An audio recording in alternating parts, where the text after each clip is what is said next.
Gold trusted gold buyers తాకట్టులో ఉన్న బంగారాన్ని విడిపించి ఈ రోజు ఉన్న మార్కెట్ ధరకే కొనబడును. మరిన్ని వివరాలకు సంప్రదించండి 7771 77720.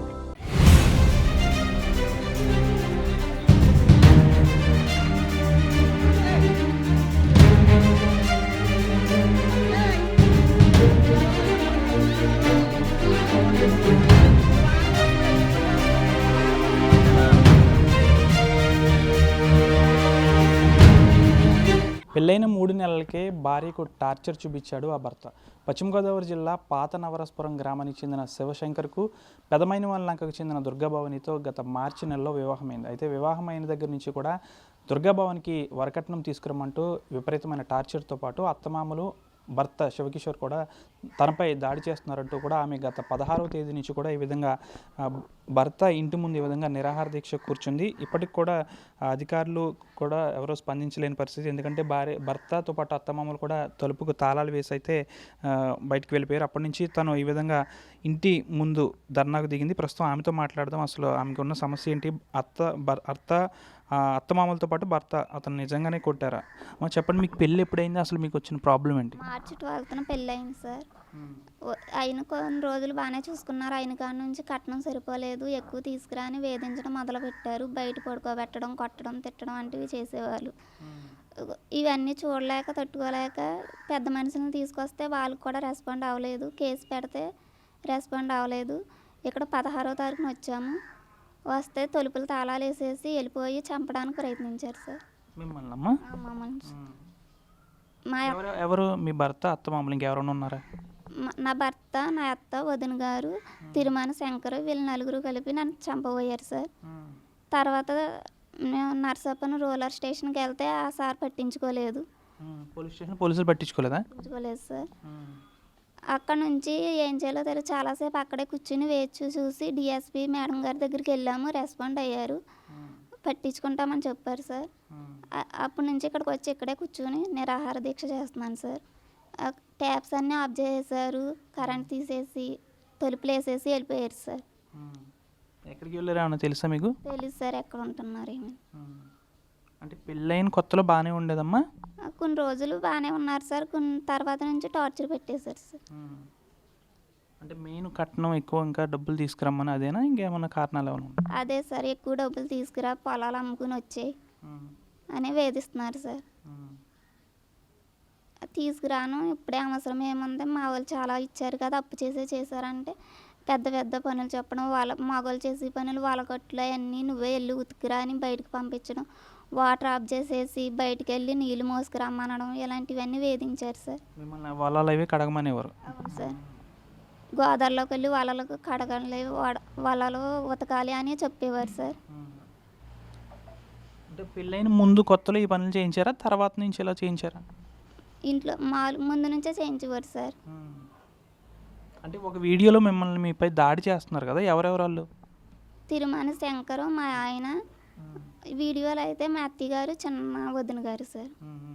వాళ్ళిద్దరూ గంటేస్తున్నారు సార్. రావద్దు, నువ్వు ఇంట్లోకి రావద్దు, వెళ్ళిపో, నీకు నాకు సంబంధం లేదని గంటేస్తున్నారు సార్. ఏ సందర్భంలో జరిగింది ఆ గొడవ, అసలు దేనికి వచ్చింది గొడవ? దేనికంటే ఇంటికి వెళ్ళాను సార్. ఇంటికి వెళ్ళి కేసు పెడితే వాళ్ళు రెస్పాండ్ అవ్వట్లేదని నేనే వచ్చేసాను సార్. వస్తే రానివ్వకుండా గంటేస్తున్నారు సార్.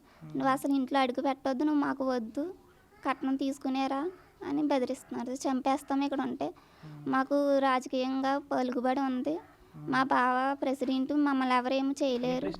గ్రామ ప్రెసిడెంటా? గ్రామ ప్రెసిడెంట్ అంట సార్. మాకు పలుకుబడి ఉంది, మమ్మల్ని ఎవరేం చేయలేరు అని ధైర్యంగా చెప్తున్నారు సార్. నాకు రాజకీయ పలుకుబడి ఉంది, నన్ను ఎవరు ఏం చేయలేరు అంటున్నారు. అవును సార్, అలాగన్నారు. మరి వారం రోజుల నుంచి ఇక్కడ ఎలాగే కూర్చుంటున్నారు కదా, మరి ఈ చుట్టుపక్కల వాళ్ళు ఎవరైనా మిమ్మల్ని ఏం అడగట్లేదా? అడగట్లేదు సార్, వాళ్ళు ఎవరేం అడగట్లేదు. వాళ్ళు వచ్చి ఇంకా నన్నే తిడుతున్నారు సార్. తిడుతున్నారమ్మా? ఎందుకని? నువ్వే తప్పు చేసావు అన్నట్టుగా తిడుతున్నారు సార్ వాళ్ళు. అవును సార్, మేము ఎప్పటి నుంచో చూస్తున్నాం, మా అబ్బాయి మంచోడు అని అంటున్నారు సార్. వీళ్ళందరూ వాళ్ళ తరపులేనా? అంతా ఒక్క కుటుంబమే సార్. అంటే వాళ్ళు చిన్నమ్మోళ్ళు, పెదనాన్నోళ్ళు, ఆ ఫ్యామిలీ సార్. మా అత్తగారిది అసలు పుట్టూరు సార్, ఇది ఇక్కడికి వచ్చేసారు. దానివల్ల ఫ్యామిలీ అంతా ఒకటే సార్. ఇది అంటే నిన్న ఎవరో అధికారులు వచ్చారు కదా లేడీస్, వాళ్ళు ఏం చెప్పారు? కౌన్సిలింగ్ ఎవరు ఇచ్చారన్నారు? మీ భర్తకు కూడా కౌన్సిలింగ్ ఇచ్చారన్నారు. ఏమైంది? ఇచ్చారా నిజంగా? మా దగ్గరికి అయితే వచ్చారు సార్. వచ్చి ఏం కావాలో ప్రాబ్లం ఏంటో రాసిమ్మన్నారు సార్.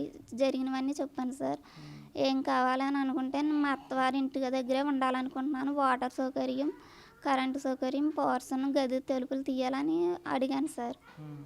సరే చేస్తామమ్మా అని చెప్పి వెళ్ళారు సార్. అంటే మీకు ఎటువంటి న్యాయం కావాలని కోరుకుంటున్నారు అసలు? నా అత్తవారి ఇంటికాడ ఉండాలి, నా భర్త నాతో ఉండాలని న్యాయం కోరుకుంటున్నాను సార్.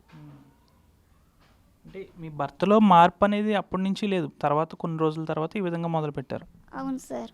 మా అత్తయ్య గారు మా వదిన గారు మాటలు విని మొదలు పెట్టారు సార్.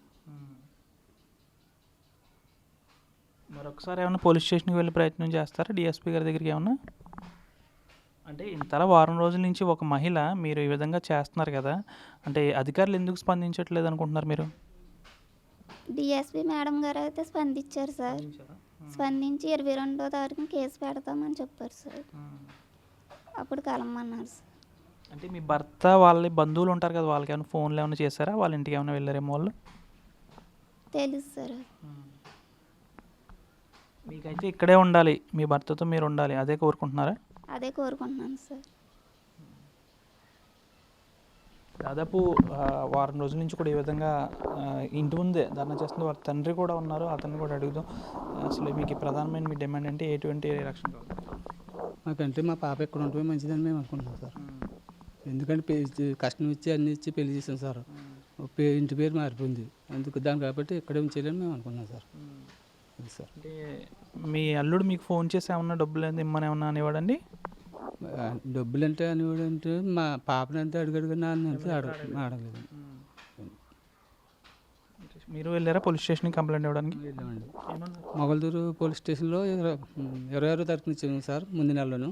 అసలు రెస్పాన్స్ చేయలేదు. ఏంటంటే అదే వాళ్ళ మేనమామ కొడుకు వాళ్ళ బాబు. మొగల్దూరు పోలీస్ స్టేషన్కి వెళ్ళాం సార్. వెళ్తే 5-6 సార్లు సార్ ఫోన్ చేసి వెళ్ళామండి. తీసుకుంటానమ్మా, వాళ్ళని పిలిపిస్తాను రప్పిస్తాను అన్నారు కానీ సార్ వాళ్ళని పిలిపించారు లేదు తెలియదు కానీ సార్ మేము వెళ్ళాం సార్. వెళ్తే సార్ పిలిపిస్తాను అన్నారు. వాళ్ళని మమ్మల్ని కలిపి పిలిపించేది అయితే లేదండి. ఇద్దరిని కూర్చోబెట్టేది అయితే లేదు సార్. తర్వాత ఒక వారం రోజులు పోయిన తర్వాత సార్ సిఏ గారి దగ్గరికి వెళ్ళాం సార్. సిఏ గారి దగ్గరికి వెళ్తే సార్ ఆయన రెస్పాన్స్ అయ్యి ఇద్దరినే పిలిచారు సార్. పిలిస్తే అబ్బాయి నాకు వద్దు, అమ్మాయి నాకు వద్దు, నేను వెళ్ళుకోను అని అన్నారండి సార్. అంటే ఫస్ట్ వాళ్ళని పిలిచారు, మమ్మల్ని పిలిచారు, తర్వాత వాళ్ళని పిలిచారు. అబ్బాయి విషయం ఏంటో తెలుసుకున్నారు సార్ విడివిడిగా పిలిచి. మరి ఇలాగ అంటున్నారు, ఏం చేద్దామంటే సార్ నాకు నా భర్తే కావాలని పాప అందండి, అమ్మాయి అంది. అమ్మాయి అంటే మరి ఇలాగ అంటున్నది ఏంటి సార్ అంటే, కాదమ్మా కొంచెం పెద్దలో కూర్చుని మాట్లాడుకోండి అని చెప్పారు సార్. పెద్దలో కూర్చుని మాట్లాడుకుంటే వాళ్ళు రావట్లేదండి. వాళ్ళ పెద్దలు ఎవరు ఇక్కడి నుంచి అయితే అబ్బాయి తరపు నుంచి అయితే ఎవరు రావట్లేదు. ఎవరు రాకుండా ఒక శివశంకర్ అని ఆయన ఒక ఆయనే వస్తున్నాడు సార్. ఆయన వస్తాం ఒకసారి వచ్చాడు, తేల్చకుండా వెళ్ళిపోవటం. శంకర్ అండి, తిరుమల శంకర్. ఆయన వస్తాం, ఈయనకి బాగా అవుతాడండి. ఆయన వస్తాం వెళ్ళిపోతాం సార్, తేల్చట్లేదండి. ఆయన ఒక్కలో వస్తున్నారు, పోనీ గ్రామస్తులు ఏమన్నా తీసుకురావట్లే. ఆయన వస్తాం వెళ్ళిపోతున్నాడు సార్. ఇలా ఉంటే ఈ లోపు ఏమైందంటే 2-3 సిట్టింగ్లు అయినాయి. ఆ కుర్రోడు వెళ్ళుకుని అంటున్నాడు సార్. అప్పుడు ఇంట్లో ఏమైందంటే మా అన్నకి వదినకి గొడవ వచ్చింది సార్. గొడవ వస్తే నా వల్ల మీరు గొడవ ఏం పెట్టుకోవద్దు అని చెప్పి పాప ఇంకా చెప్పుకోకుండా బట్టలు చదువుకుని 99 వెళ్ళిపోతానని వచ్చేస్తుందండి 16వ తారీఖు. వచ్చేసి ఎక్కడున్నారు అసలు? ఎక్కడున్నారు అనుకుంటున్నారు? కనుక్కోవడం కూడా పెద్ద కష్టమేం కాదు కదా, వాళ్ళ ఫోన్లో ఉంటే ట్రేస్ చేసుకుని పట్టుకోవచ్చు కదా, మరి ఎందుకు ఆ విధంగా చేస్తున్నారు అనుకుంటారు పోలీసులు? అదైతే వాళ్ళకే తెలియాలి సార్. వాళ్ళ దృష్టిలో ఏముందనేది నేను ఎలా చెప్పగలుగుతానండి. అది వాళ్ళ డ్యూటీ, వాళ్ళు చేసి తెలుసుకోవాలి సార్ ఎక్కడున్నారో ఏంటనేది. మేమంటే పాపగా అయ్యింది 3 నెలలుగా ఈ సమస్య ఏంటని మా వదిన ఆల్రెడీ డిఫరెన్స్లోకి వెళ్ళిపోయింది. ఈయన ఏంటో ఏం మాట్లాడుతున్నాడో తెలియదు, ఆ టైప్లో ఉంది సార్. అయితే ఇంకా పాప ఇలా వచ్చిందండి. వచ్చి చిన్న నేను వెళ్ళిపోతున్నానని ఫోన్ చేస్తే నేను అప్పుడు మా అన్నకి ఫోన్ చేసి అటవిడికి వచ్చామండి. వచ్చినప్పటికి ఇక్కడ పిల్లని గెంటేస్తాం ఇవన్నీ జరుగుతున్నాయి, మిగిలింది ఇది సార్ జరిగింది. ఆ రోజు నుంచి పిల్లలు ఇంటికి వచ్చి అమ్మ పోనీ తర్వాత పెద్దలు మాట్లాడేదో చేద్దాం, నేను రాను, నేను ఏదైనా ఇక్కడే, నేను ఇంకోటి నేను కాదు కదా, మామూలుగా మీరు చేసిన పెళ్ళి పెద్దలందరూ సమక్షంలో నేను గుళ్ళో చేసుకున్నాను, ఒక మీ పెద్దల సమక్షంలో చేసుకున్నాను కాబట్టి నేను నా ఇంటికాడ ఉంటాను అని అంటుంది సార్. అది సార్.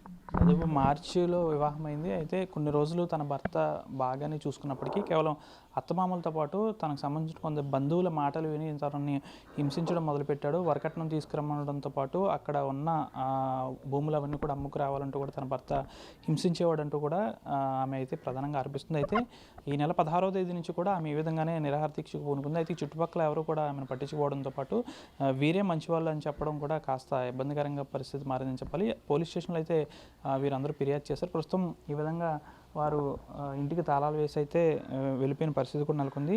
తానైతే దేవుని సాక్షిగా పెళ్లి చేసుకున్నాను కాబట్టి ఇక్కడే నేను కాపురం చేస్తాను, నాకు నా భర్త కావాలంటూ కూడా ఆమె నిరాహార దీక్షకు దిగింది. అయితే చూద్దాం, మహిళకు న్యాయం చేస్తామంటున్న కూటమి ప్రభుత్వం ప్రస్తుతం ఈ మహిళకు ఎటువంటి న్యాయం చేస్తుంది, ఇక్కడున్న పోలీసులు ఈమెకు ఎటువంటి న్యాయం చేస్తారనేది వేచి చూడాల్సిన అవసరం ఎంతైనా ఉంది. వీడియో జర్నలిస్ట్ శేఖర్తో మనోజ్, RTV, పాత నవరసపురం గ్రామం నుంచి.